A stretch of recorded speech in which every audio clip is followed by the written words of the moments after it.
এখানে আজকে ত্রিকোণমিতির ফার্স্ট চ্যাপ্টারে সংযুক্ত কোণ সপ্তম অধ্যায় এই অধ্যায়টি শুরু করব। এখানে কতগুলো প্রথমে সূত্র সম্পর্কে জানতে হবে, যে সূত্রগুলো ত্রিকোণমিতির জন্য খুবই ইম্পর্টেন্ট।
এই অধ্যায়ের শুরুতে কতগুলো অঙ্ক সম্পর্কে কতগুলো সূত্র সম্পর্কে জানতে হবে।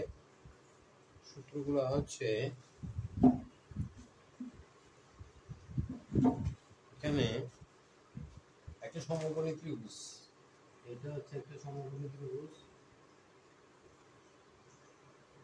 এটা হচ্ছে ভূমি, এটা লম্ব, এটা হচ্ছে অতিভুজ।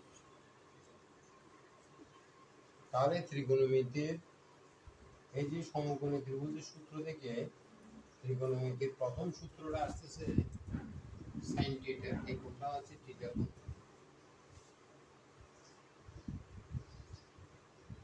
লম্ব বাই অতিভুজ, এরপর হচ্ছে কস থিটা, ভূমি বাই অতিভুজ, tan theta,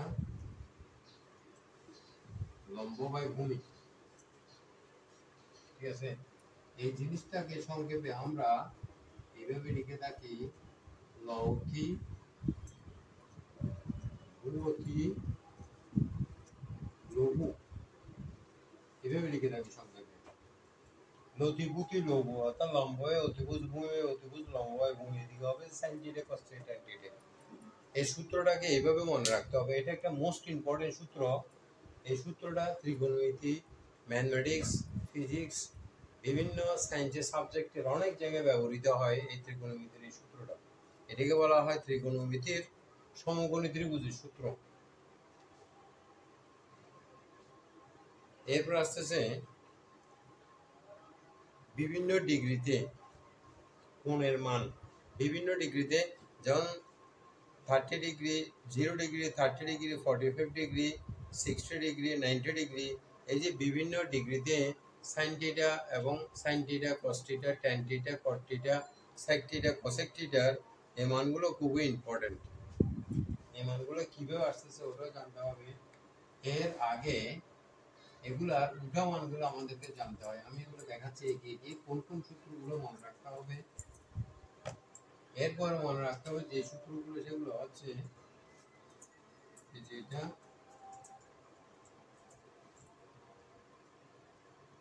sin theta equals to 1 by cosec theta,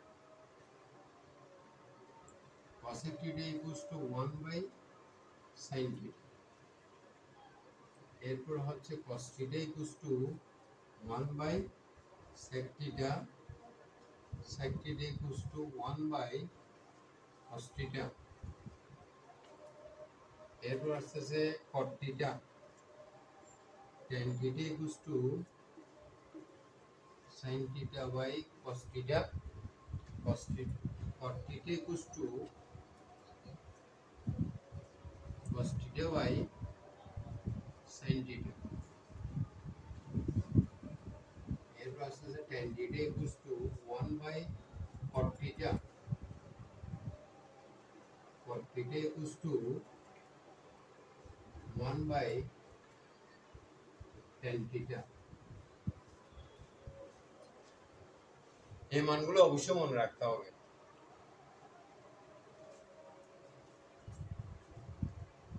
এরপরে আর কতগুলো সূত্র আছে, এগুলা sin square theta plus cos square theta equal to 1। এরপর হচ্ছে যে কি sec square theta minus tan square theta.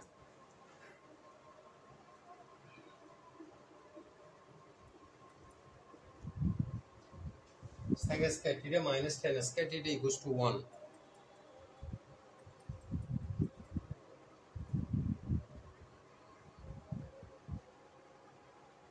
এরপর হচ্ছে cosec square theta cosec square theta minus cot square theta equal to 1। cosec square theta minus cot square theta equal to 1। এই তিনটা সূত্র অবশ্যই মনে রাখতে হবে। এখান থেকে অন্যান্য সূত্রগুলো বের করা যায়। এখন আসতেছে বিভিন্ন ডিগ্রিতে সাইন এবং কসের মান সমূহ।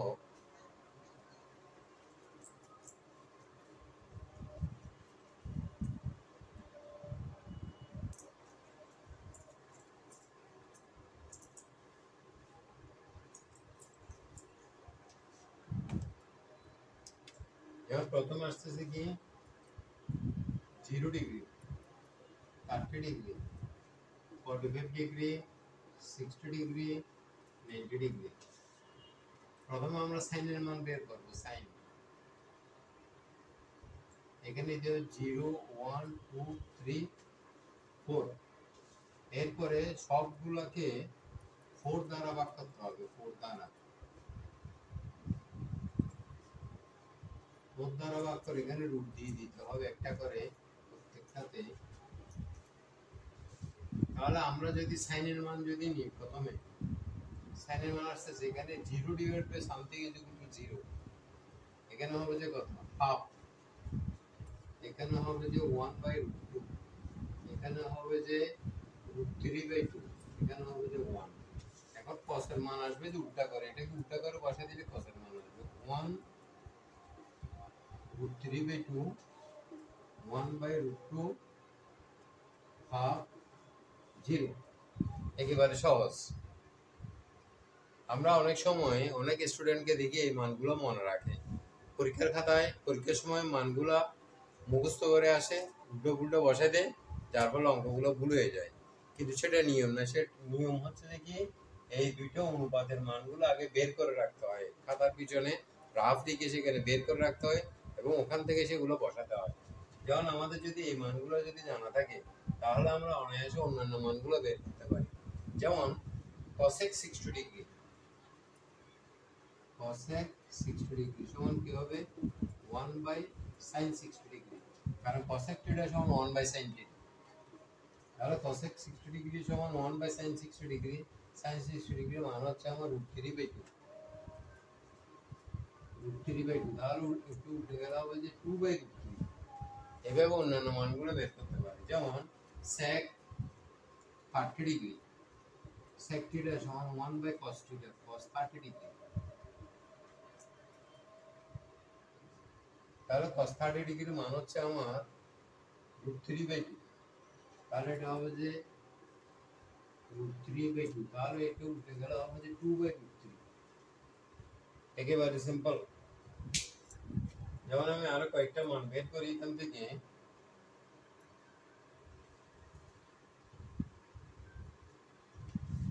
যেমন এখান থেকে tan এর মানও বের করতে পারি। যেমন tan 30 ডিগ্রি, tan 30 ডিগ্রি সমান sin 30 degree by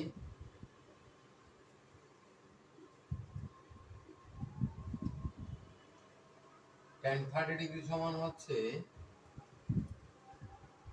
sin 30 degree by cos 30 degree. তাহলে sin 30 ডিগ্রি হচ্ছে কত হাফ, আর cos 30 ডিগ্রি হচ্ছে √3 বাই 2। তাহলে এটা উল্টে গেলে হবে হাফ ইন্টু 2 বাই √3, 1 বাই √3। একেবারে সহজ। অর্থাৎ সাইন কস দুইটার মান জানা থাকলে অন্যান্য অনুপাতের মানগুলো আমরা খুব সহজে বের করতে পারি।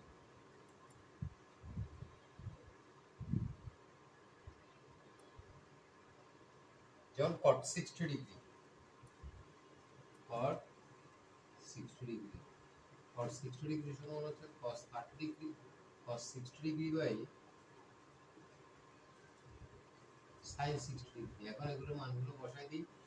cos 60 ডিগ্রি মান হচ্ছে cos of 60 ডিগ্রি হাফ, আর এদিকে হচ্ছে √3/2। আর এটা উল্টে গেলে কি হবে? 1/√3।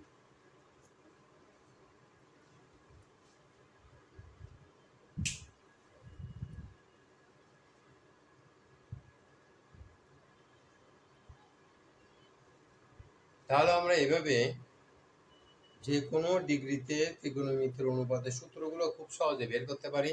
এগুলো মুখস্থ করে রাখার কোনো প্রয়োজন নেই, এগুলো এইভাবে চলে আসবে ফর্মুলা অনুযায়ী।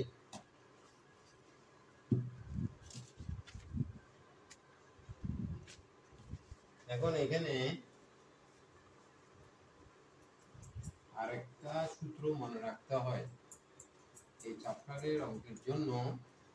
আরেকটা সূত্র মনে রাখতে হয়, সেটা হচ্ছে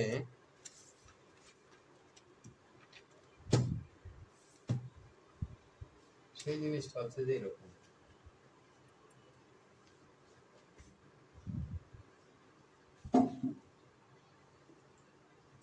অল স্টুডেন্ট টেক কেয়ার। জিনিসটা হচ্ছে এরকম, অল স্টুডেন্ট টেক কেয়ার। এখানে অল বলতে কি বোঝাচ্ছে? এখানে অল বলতে বোঝাচ্ছে সব অনুপাত যতগুলো আছে ত্রিকোণমিতির অনুপাত কয়টা? 6টা। সাইন, কস, সেক, কোসেক, ট্যান, কট, অল পজিটিভ। এখানে সবগুলো হবে যে পজিটিভ। সাইন, কস, সেক, কোসেক, ট্যান, কট, এখানে সবগুলো হবে যে পজিটিভ।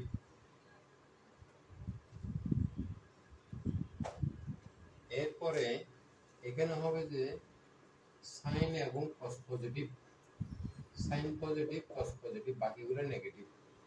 এখানে হবে যে ট্যান পজিটিভ আর কট পজিটিভ, বাকিগুলো হবে নেগেটিভ। আর এখানে কস পজিটিভ,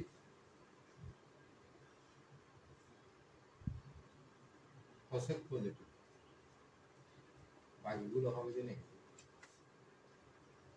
এটা ঘুরবে যেভাবে, এই দিক থেকে ঘুরে আসবে এটা, এটা হবে যে 90 ডিগ্রি, এটাও 90 ডিগ্রি, এটাও 90 ডিগ্রি, এটাও 90 ডিগ্রি। এখানে প্রত্যেকটা কোণ হচ্ছে 90 ডিগ্রি করে। অর্থাৎ এখানে হবে যে 0 0, এটা 0 ডিগ্রি থেকে এদিকে ঘুরে 90 ডিগ্রি, এতটুকু আসবে।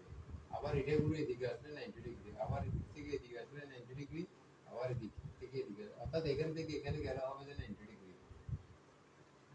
তাহলে এখান থেকে এখানে 90 ডিগ্রি, 190 ডিগ্রি। আর এখানে হবে যে 2 × 90 ডিগ্রি, এখানে হবে যে 3 × 90 ডিগ্রি, আর এখানে হবে যে 4 × 90 ডিগ্রি, 4 × 90 ডিগ্রি। ব্যাপারটা হচ্ছে এরকম। অর্থাৎ এখানে 1 × 90 ডিগ্রি, এখানে হচ্ছে যে 190 ডিগ্রি, এখান থেকে এখানে ঘুরে আসলে 190 ডিগ্রি, 290 ডিগ্রি, 390 ডিগ্রি, 490 ডিগ্রি, এভাবে ঘুরবে জিনিসটা। এটা মনে রাখতে হবে, এটা একটা ফর্মুলা।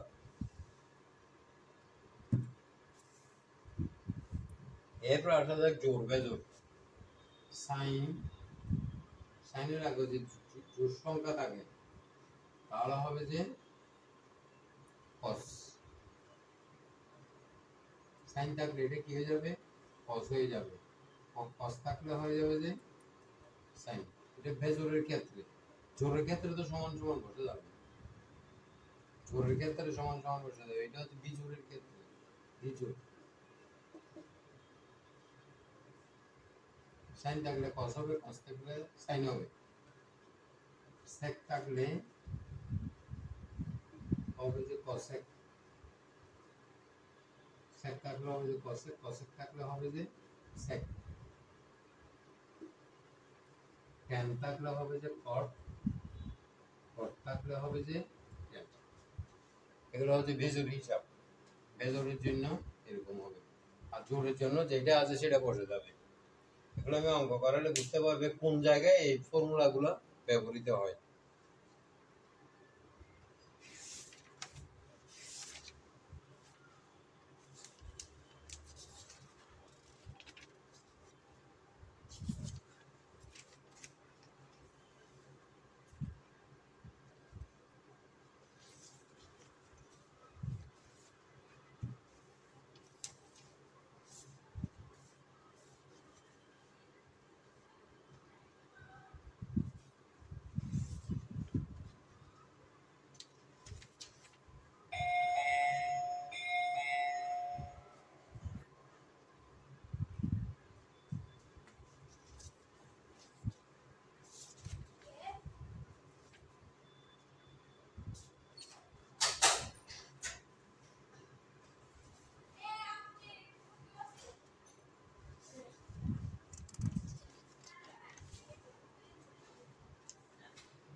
তাহলে ত্রিকোণমিতির এই সূত্রগুলো তোমরা ফলো করবে, এগুলো খুবই ইম্পর্টেন্ট সূত্র।